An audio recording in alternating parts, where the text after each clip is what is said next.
हाँ भैया। अच्छा भागवत को को निजी को आया सारो समर भीतर को। अच्छा उनकी मुस्कुराहट भी मोर बिछती है सारी मैं मुस्कुरा के नहीं और तब देखा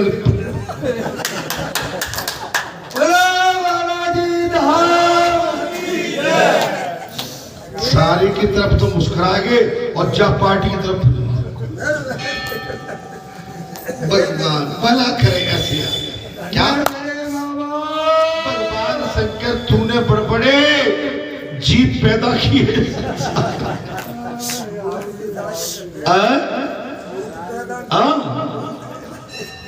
आजा अपन हंस के ना या बतला रहे हैं ना और जो भाई कुछ मैं सबको तो नहीं कह रहा हूं विनय जी की पीड़ा हो रही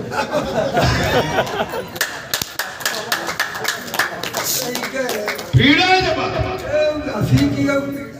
महाराज। अरे भैया नेक जीवन हंसना अरे बड़ी मुश्किल में तो हंसी आती है जा कर जो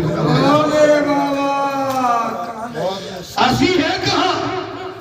अरे इस कलयुग की मारने हंसी को भी पछाड़ दिया दूर पड़ी जाके। लेकिन कुछ मौका ऐसा आ जाए तो मैं कहता हूं खुल के हंस लो भैया तुम्हारे गाल फूल जाएंगे। गाल कैसे फूलती है हंस के। गालों पे सुर्खी कैसे आती है हंस के ऐसे। महाराज वो वैसे नहीं है। अतः शिवजी सभा में एक भी शब्द नहीं बोले। भगवान शंकर का राजा दक्ष ने बहुत अपमान किया। लेकिन महाराज भगवान शंकर बड़ी सभा में एक शब्द नहीं बोले। और 4-5 साल पहले आपने देखे बड़े उत्पाती लेकिन आपने जो शांति धारण की थी ये उसी का फल है।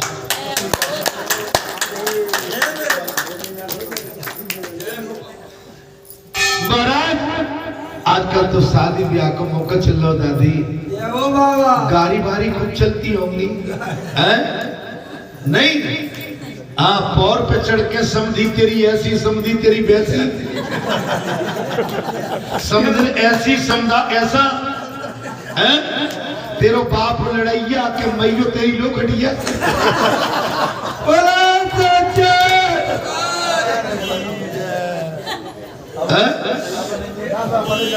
तेरे से रुपया मेरे ढोड़े में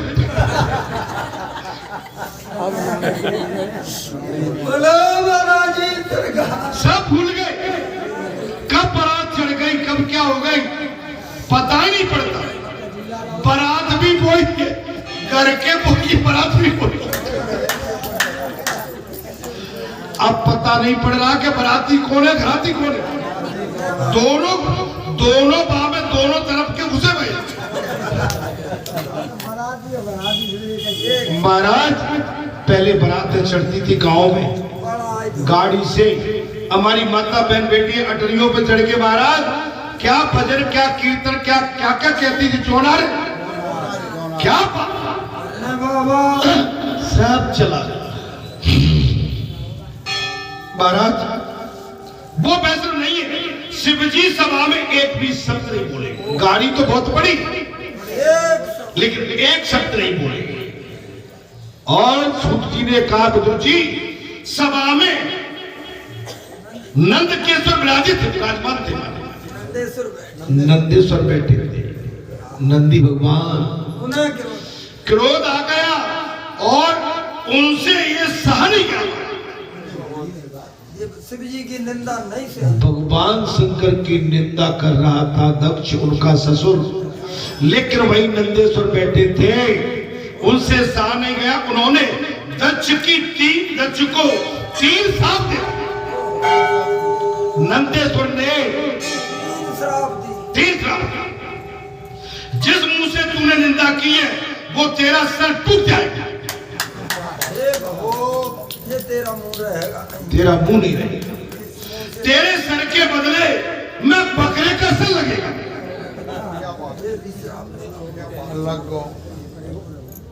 लगाया जाएगा और तुझको ब्रह्म विद्या कभी प्राप्त नहीं होगी। देखिए, आपको भक्ति मिल जाए, शक्ति मिल जाए, अच्छा घराना मिल जाए, अच्छा कुल मिल जाए, अच्छा मन मिल जाए, अच्छा आपको पवन शुद्ध कोई समाज मिल जाए, आप अपने भाग्य की सराहना, आप उस पर बैठ के इतराए, आप कुलहीन हो जाओगे, बलहीन हो जाओगे, विद्याहीन हो जाओगे, तपहीन हो जाओगे, आप कहीं के नहीं रहे। आपको जो मिला है उसकी सराहना करो। आपको सर्वश्रेष्ठ कुल मिला, भगवान ने बहुत बड़ी दया कर दी। नहीं तो आप जानते हो कि नीचे कुल में पैदा होते बेचारे बाबा के गेट पर खड़े रहते हैं, वो भी कहते हैं आज हम भी अगर ब्राह्मण क्षत्रिय एंड कोई होते, आज हम बाबा के दरबार में आगे खड़े होते। वो पछताते हैं, हमको वो संकेत देते हैं, वो श्वान खड़े रहते हैं, संकेत देते हैं, कहते हैं आज हम श्वान न बने होते। अरे पुजारी तुम क्या इतराते हो, हम भी वहीं खड़े खड़े। लेकिन इस पद पर बैठ के हमने लाचारी, बेईमानी, नियतखोरी, असावधानी, घूसखोरी भी कह रहा हूं, आपको हमको वहीं बैठना पड़ेगा। या आज व्यासपीठ, आज भगवान की पीठ, इससे ऊपर कोई पीठ है ही नहीं। अरे राजनेताओं की पीठ नहीं है। अगर आपका प्रधानमंत्री भी आएगा, राष्ट्रपति भी आएगा, वो जहां बैठने का अधिकारी नहीं है, वो वहीं बैठेगा।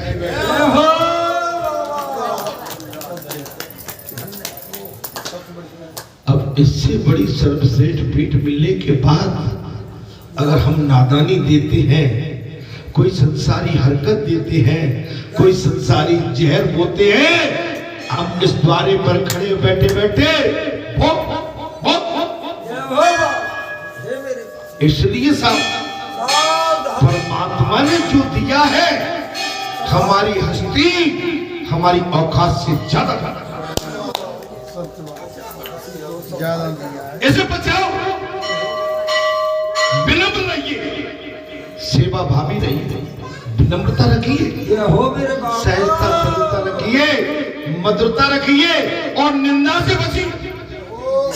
निंदा के लिए या महाराज नंदेश्वर जी ने साफ दे दिया, कहा उन्होंने दक्ष को 3 साल दिए, बोले जिस मुख से तूने निंदा की है वो तेरा सर टूट जाएगा, तेरे सर के ऊपर बकरे का सर लगेगा। हमारी स्थिति भी वही है। आज हम निंदा करते हैं, हम किसी महापुरुष की निंदा करते हैं, जे अगले जन्म में जे तुम्हारा सर तुम्हारी निंदा करने लायक तो क्या जे रहेगा ही नहीं, बोलने लायक नहीं। और जिस मनुष्य होने के बाद तू मैं करता है, तेरे सर पर बकरे का सर लगेगा। और कसाई बकरे को काटता है, तेरे को कोई कसाई काटेगा और तुम्हें ब्रह्म ज्ञान कभी प्राप्त नहीं होगा। शिव जी की निंदा करने वाले को कभी मुक्ति नहीं मिलती जीवन में। भगवान शंकर की निंदा करने वाले को सूत जी ने साफ कह दिया, विदुर जी कभी मुक्ति नहीं मिलती, उसे कभी संसार में मुक्ति नहीं मिलेगी। शिव तत्व को छोड़ने वाली बुद्धि को संसार में भटकना पड़ता है। शिव तत्व की महाराज छोड़ने वाली बुद्धि को छोड़ने वाले को संसार में भटकना पड़ता है। अब आप सब भाई बड़ा ईश्वर ने क्या दया की, देव स्थान दिया, बालाजी धाम दिया, राम कथा सुनने को दी, सुंदर वातावरण दिया, सुहानी वाटिका बनाई, सुहाना स्थान बनाया। आज 25 साल से इस स्थान पर राम कथा चल रही है, उसके पश्चात हम टिक जाते हैं तो फिर हमारे लिए एक ही शब्द होगा, धिक्कार है।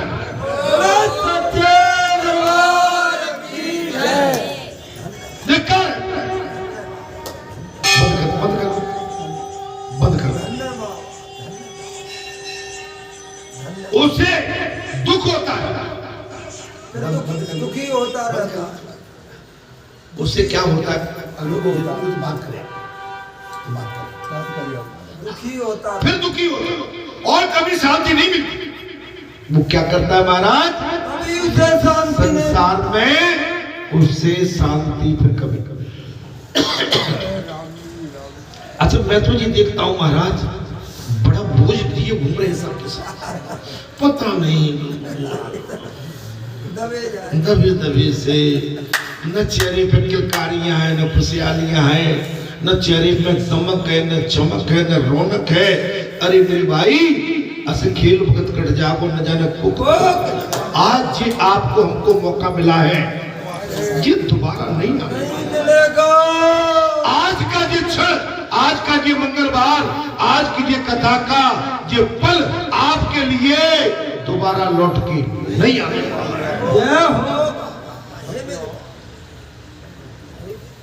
आप इसको लूटो, आनंद से लूटो। उसे दुख होता है, कभी शांति नहीं मिलती। शिव की निंदा करने वाला महाराज काम का विनाश नहीं कर सकता। शिव की निंदा करने वाला, और महाराज सूत जी ने साफ कह दिया विदुर जी, वो कभी अपने संसार की कामना विलासता का विनाश कभी नहीं कर सकता।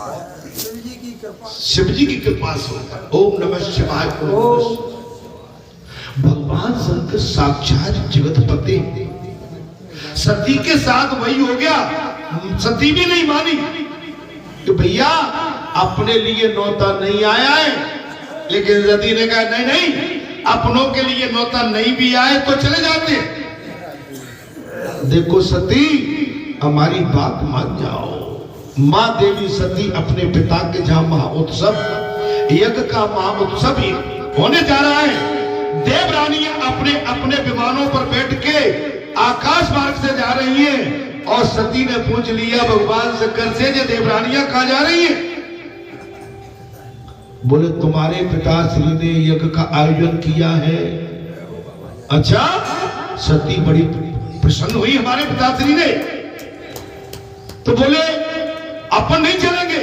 बोले तुम्हारे पिता ने हमको जानबूझ के न्योता नहीं दिया। सती ने कहा, बोले अपने के जहां न्योता ना आए। भगवान शंकर ने बहुत समझाया, लेकिन सती एक नहीं, सती गई है। पिता के सन्मुख हुई, पिता ने कुशलता तक नहीं पूछी, मुस्कुराया नहीं। पिता ने सती को देखकर मुंह बना लिया 10 कुंटल का। मेरे बाबा क्यों पैर करके चली गई, बाय बाय टाटा करके चली गई, लेकिन एक मितान, एक मैया ने भेंट की। बेटी जब सती ने देखा कि पूरे देवों की सभा लगी हुई है, सबकी वेदी बनी हुई है, लेकिन मेरे पति भगवान शंकर को जिस बड़ी यज्ञ होने जा रहा है, इसमें स्थान ही नहीं, तब सती क्रोधित हो गई, आग बबूला हो गई महाराज, और सारे देवताओं को धिक्कारा है, तुम्हें शर्म आना चाहिए। अरे तुम बेशर्मी से यहाँ बैठे हो, जगत पिता के लिए स्थान नहीं। उसके पश्चात तुम उसको, अपने जगत पिता को छोड़कर तुम बैठे हो, धिक्कार। सारे देवता कांप गए, हिल गई पूरी सृष्टि। अपने पिता को भी तेरी बुद्धि काली हो ले। उसी हवन में सती ने अपने शरीर की आहुति दे दी। महाराज आप समझ सकते, तो मेरा अनुरोध यही है कि कभी किसी का तिरस्कार मत करो। न्योता देना आपका कर्तव्य है और फॉर्मेलिटी नहीं, भाव से। आने वाले अतिथि के ऊपर डिपेंड करता है कि वो आपके प्रति कितना भाव रखता है। आप अपने कर्तव्य से, क्योंकि आपको जो एविडेंस देना पड़ेगा, तो मेरी विनती आपसे हमसे यही है, इन कथाओं से हमको जो प्रेरणा मिलती है, सीख मिलती है, मार्गदर्शन मिलता है कि हमको अपना जीवन किस तरह से निकालना चाहिए। शिव जी कहते हैं तुम क्यों श्राप दे रहे हो? भगवान शंकर ने कहा नंदेश्वर तुम इनको श्राप क्यों दे रहे हो? शिव जी ने सोचा मैं नहीं बोलूंगा तो नंदेश्वर दूसरे देवों को भी श्राप दे देगा।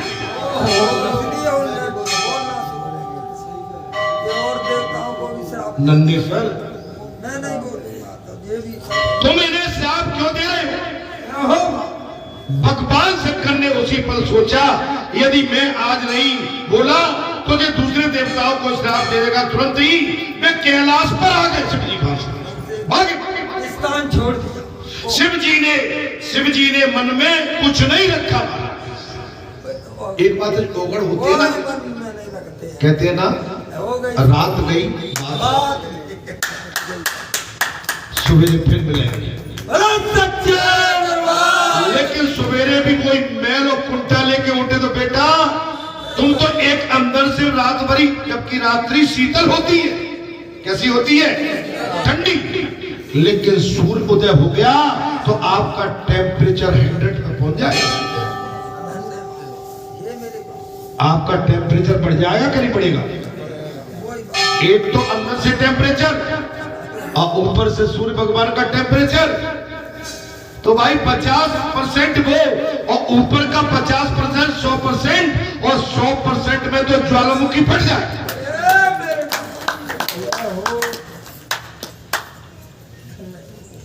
सती से भी कुछ नहीं कहा, भगवान शंकर ने कैलाश पर पहुंच गए।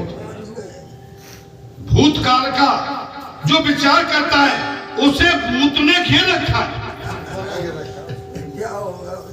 देखो कोई बात आ गई, वो पीछे को ख्याल वो सोचते रहेंगे। ऐसा ही समझना चाहिए कि इसके बाद दक्ष ने खनकल क्षेत्र में यज्ञ का आयोजन करके थे। कथा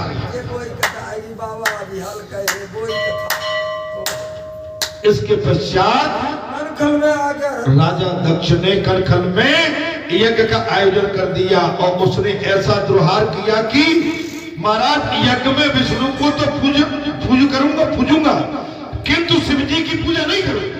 ऐसा हमने मन में संकल्प ले लिया विष्णु की तो पूजा, विष्णु जी की पूजा करूंगा लेकिन शंकर भगवान की पूजा नहीं करूंगा। देवों ने उससे कहा कि तेरा ये यज्ञ सफल नहीं होगा। देवताओं ने यहां तक कह दिया कि तेरा ये यज्ञ सफल नहीं होगा। फिर भी दुराग्रह से उसने यज्ञ किया, जबकि देवताओं ने समझा दिया कि तुम्हारा ये यज्ञ सफल नहीं होगा। यज्ञ का एक नियम होता है कि यज्ञ में आपको सारे देवताओं को, कुल देवताओं को, नगर के देवताओं को और अपने पुरखाओं को और अपने भूले भटके सारे पुरखों को लेना पड़ता है। इसके पश्चात क्षेत्र के पूरे समाज से आपको अपनी बात रखनी पड़ती है। अगर आपने अभिमान बस अगर अपने क्षेत्र के समाज से आपने बात नहीं रखी तो आप विफल हो जाओगे। बालाजी सरकार बालाजी ने 2000 में यज्ञ कराया था। पूरे क्षेत्र को पहले समेटा, सारे देवताओं को समेटा, दादी और 1 महीना की परिक्रमा की थी पूरी। कहां? पूरा इलाहाबाद, बनारस, वैष्णव देवी सब जगह, इधर करौली, बालाजी, जब मैंने कहा घूमे। 1 महीना तक माने कम से कम 10 गाड़ियां रहती थी साथ में और 150-200 आदमी का झुंड रहता। एक माने 10 महीने, पूरा 10 महीने पहले इसके लिए यहाँ पर 10 महीने भूमिका बना दी। तब कहीं जाके यज्ञ सफल हुआ। ऐसा यज्ञ जो नागा बाबा अभी कुंभ में आए, ऐसे नागा बाबा थे ना, और इतने बाबा जो कुंभ में दिख रहे हैं ना, ऐसे बाबाओं की ये सामने मैया का जो मंदिर है ना, पीछे रावटी बनी थी। पीछे बहुत कम से कम उस समय 10-15 हजार संत थे। 15,000 माने वो तो अलग ही अनोठी एक लीला था। भगवान महाराज शिव जी की पूजा नहीं करो, ऐसे मन में ऐसा संकल्प ले लिया दक्ष ने। देवों ने उससे कहा कि तेरा यज्ञ सफल नहीं होगा, फिर भी उसने आग्रह कर दिया जिस यज्ञ में शिव जी की पूजा न हो वो विष्णु भी वह नहीं पधारते।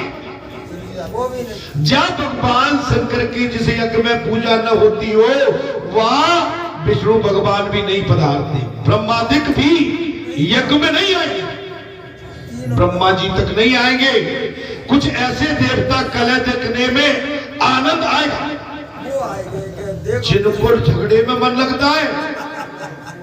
इनसे ठनिए चलो तो देखते हैं आज बालाजी में क्या होगा। वो भी तमाशा देखने को वो भी ताली बजाने आ गए। ऐसा सोचकर उधर जाने को भी निकले।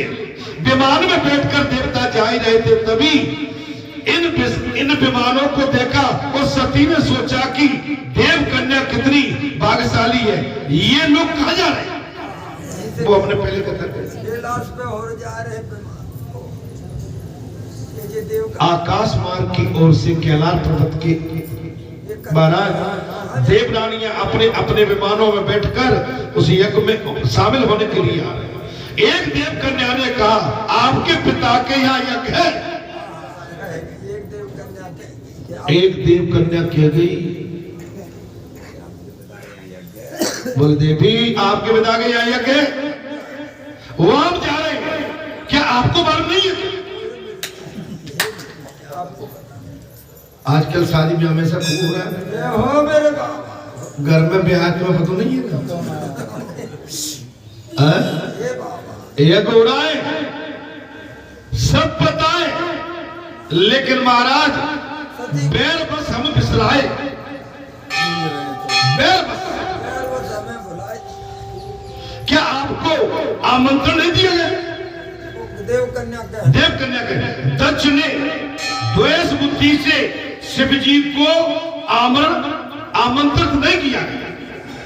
सती को मालूम नहीं था कि पति और पिता के बीच में अनबन है। बताई नहीं, शिव जी ने बताया ही नहीं। उन्हें नहीं पता था। लेकिन भगवान शंकर तो कुछ बोले नहीं है महाराज। वो तो इतना हमारे निंदा करते रहे, अपमान करते रहे, लेकिन भगवान शंकर ने तो कुछ भी नहीं कहा। जहां तक नंदीश्वर ने कहने का प्रयास भी किया, जब नंदीश्वर नहीं रुके तो नंदीश्वर को सावधान कर दिया, भाई रुक, खुद उठ के चल दिए और कोई बैर नहीं रखा। आपका मन पिता के यहाँ जाने के लिए आदि हो उठा और शिवजी समाधि से जागे और शिवजी ने कहा देवी आज बहुत आनंद में हूं।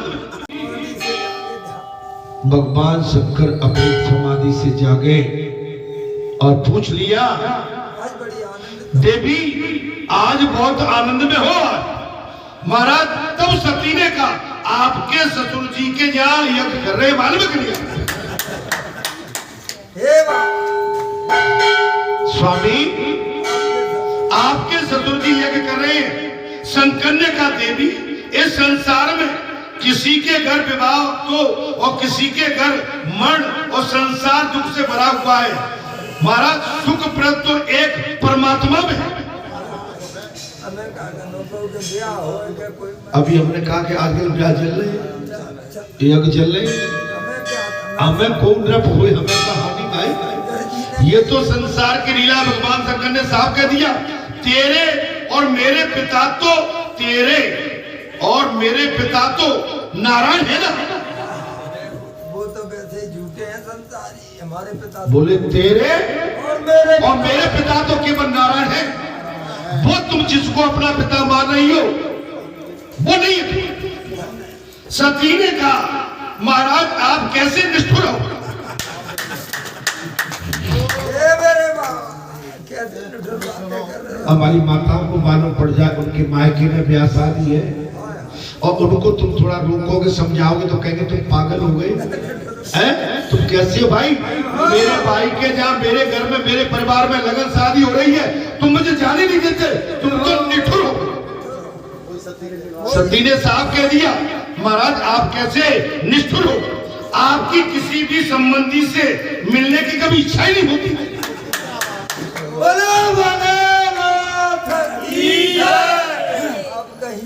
आप कहीं जाते आते नहीं हो, हमको कैलाश पर घेरे बिठा लेना। अरे कभी कभार तो पहाड़ी पर चलो घूमने के लिए। अरे सराफे में चलो गहने दिलवा दो। ये मेरे बाबा नए बाजार में चलो कपड़े लगते दिलवा दो। तुम कैलाश पर बैठे बैठे बस भी लगा देते हो और केवल आंख बंद करके बैठे रहते हो। तुम्हारा मन नहीं होता अपनों से मिलने के लिए, किसी अपने संबंधी से मिलने तक को नहीं चलते। शंकर, भगवान शंकर बोले देवी मैं सबसे मन से मिलता हूँ। बहुत बड़ी बात देवी, मिलता हूँ मन से लेकिन सबसे मन से मिलता हूँ। और आज हमने कथा भी मन पे से चालू है। बाबा मन का मिलन नहीं है, ऊपर की मुस्कुराहट बेकार थोती जैसे घुन लग के गेहूं थोता हो जाता है, ऊपर उछलता है, दिखने में तो उछलता लगता है लेकिन थोता और थोतापन भगवान को कतई पसंद नहीं है। भगवान शंकर ने कहा देवी मैं सबसे मन से मिलता हूँ, किसी को शरीर से नहीं मिलता। बहुत बड़ी बात है। ये हो मेरे बाबा, मेरा मिलन शरीर के माध्यम से नहीं, मन के मिलन होता है। आप अपने मन को परमात्मा में लगा दो, गोपी भाव बन के और भगवान से लिपट जाओ। भगवान को चाटो, भगवान को चूमो, भगवान के चरणों की रज को उठा के अपने सर से और नीचे तक आप तब अब आप देखिए मेरा नामदेव ने कहा, नामदेव भगत 5 वर्ष का बच्चा, उनके पिताश्री चले गए व्यापार करने के लिए परदेश में, और अपने 5 वर्ष के बच्चे को भगवान की पूजा अर्चना के लिए बता के कि इनको तुम पूजा करते रहना, दूध पिलाते रहना, भोग लगाते रहना। दूध रखा लेकिन भगवान पीते नहीं, भोग रखा खाते नहीं। अरे भाई तू बहुत सियाना है, मेरे पिताजी लगाते रहे तब तू सब खा जाता था, और पिताजी मुझे प्रसाद देते तू खाता नहीं है। बड़ी दृष्टि बड़े खींच गए, बोले मुझ में कोई गलती है। एक दिन तो भगवान के चरणों में अपना माथा अपनी जान देने के लिए तैयार हो सब। भगवान ने जब निष्ठावान समर्पित भाव, पक्का मन, परमात्मा के प्रति सेवा का भाव देखा, भगवान प्रकट हो गए। उस पात्र को उठा के और पीने लगे, और जब वो चेतन स्थिति में आए, अरे क्या तू सब पी जाएगा, मेरे लिए तो छोड़ दो। आप अपने प्रभु को, महाराज तुम्हारे साथ आपके अंदर है, जे नाशवान शरीर जो बिल्कुल मिट्टी में विलीन होने के लिए तैयार है, परमात्मा के बल से ये शरीर आपका चलाएवान है, और जिस दिन परमात्मा इससे निकल गए ये विधि हो जाता है। ये शरीर भी हमारा आपका है नहीं, ये शरीर हमारा आपका नहीं। हम तमाम इस पर दुनिया भर की पॉलिश करते हैं, करना चाहिए, ध्यान रखते हैं, रखना चाहिए, अपना मानते हैं, मानना चाहिए, लेकिन ये सब नकली है, असली नहीं है। जी एक दिन यही पड़ा रहेगा। प्रत्यक्ष शरीर से किसी से मिलने की इच्छा ही नहीं। भगवान शंकर ने कह दिया मेरी प्रत्यक्ष शरीर से मिलने की इच्छा किसी से नहीं होती है। जो संत महात्मा होते हैं वो शारीरिक संबंध नहीं बनाते हैं, सबका खेल। मैं बहुत बड़ी बात कहने जा रहा हूँ महाराज। जो योगी होते हैं वो अपने धर्मपत्नी से शारीरिक संबंध नहीं, केवल भाव संबंध बनाते हैं, और से ही गर्भ भी ठहर जाता है। ये मेरे बाबा गर्भ भी, जैसे मयूर, आपने मयूर को देखा होगा, मोरा जब नाचता है और मयूर मोरे के सामने आ जाती है और मोर नाच नाच के मस्त होता है, उसकी आंखों से अश्रु के मोती निकलते हैं और वो मयूर उन अश्रु के मोतियों को ग्रहण कर लेता है, उससे मोर गर्भवती हो जाती है।